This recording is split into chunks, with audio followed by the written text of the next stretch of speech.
nous avons estimé qu'il était venu maintenant le temps de se consacrer à l'essentiel. Et l'essentiel pour nous en Côte d'Ivoire doit être désormais la construction des infrastructures sportives. C'est également mettre l'accent sur la formation de l'élite sans pour autant oublier le financement de certaines compétitions qui pourraient paraître comme importantes pour le rayonnement de notre pays sur la scène continentale. Mais surtout, nous engager devant vous à prendre donc la responsabilité de venir en aide à un certain nombre de disciplines sportives qui, depuis un certain moment, connaissent des difficultés. Je dirais que toutes les disciplines sportives connaissent des difficultés, mais à un moment donné, nous avons dit ici qu'il fallait choisir un certain nombre de disciplines à aider, notamment le football, le basket, le handball et le rugby, qui sont les 4 élus de l'année 2014. Il est clair que nous avons listé un ensemble de fédérations et cela a obéi à un ensemble de critères qui ont prévalu ici lorsqu'il s'est agi d'organiser la conférence budgétaire. Dans cette enveloppe de 6 milliards 100 qui ont été consacrés au sport cette année, nous avons jugé nécessaire d'attribuer à certaines fédérations ou à certaines associations sportives des aides directes, s'agissant donc d'une contribution de l'État pour la construction des infrastructures. C'est le cas pour le basket du CSA qui obtiendra cette année 100 millions de francs pour la construction de sa salle Omnisport.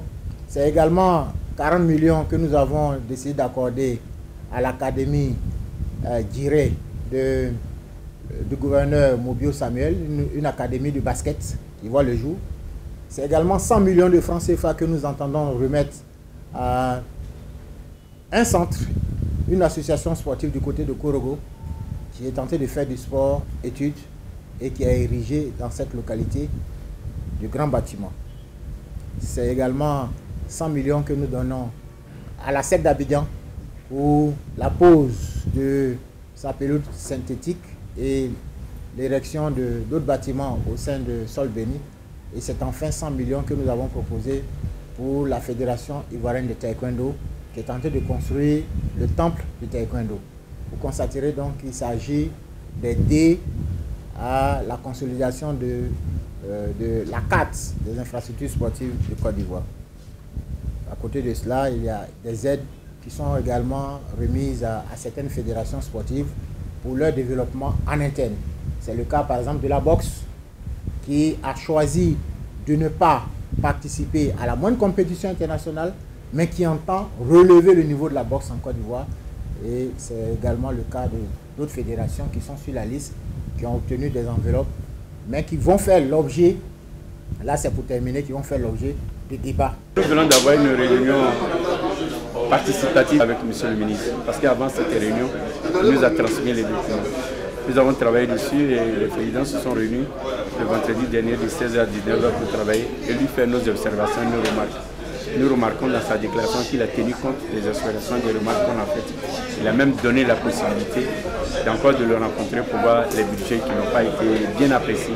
On a la possibilité de le faire. Puisqu'il était prévu une enveloppe de 500 millions pour la Côte d'Ivoire au cas où le Sénégal n'irait pas à la Coupe du monde de basket. Mais comme le Sénégal va, donc il y a une enveloppe, il y a la possibilité vraiment d'aider toutes les autres fédérations. Que vous devez organiser, ce n'est pas le ministre qui décide. L'État ne peut pas tout donner. Nous avons prévu, nous avons prévu entre 20 et 23 milliards pour vraiment faire le sport parce que le sport coûte cher. L'État a donné 6 milliards 100. Voilà. C'est nous qui devons mettre notre intelligence en place et vraiment associer les compétences qu'il y a parce que la ressource humaine existe dans les fédérations pour pouvoir aller chercher la différence. Et nous allons le faire.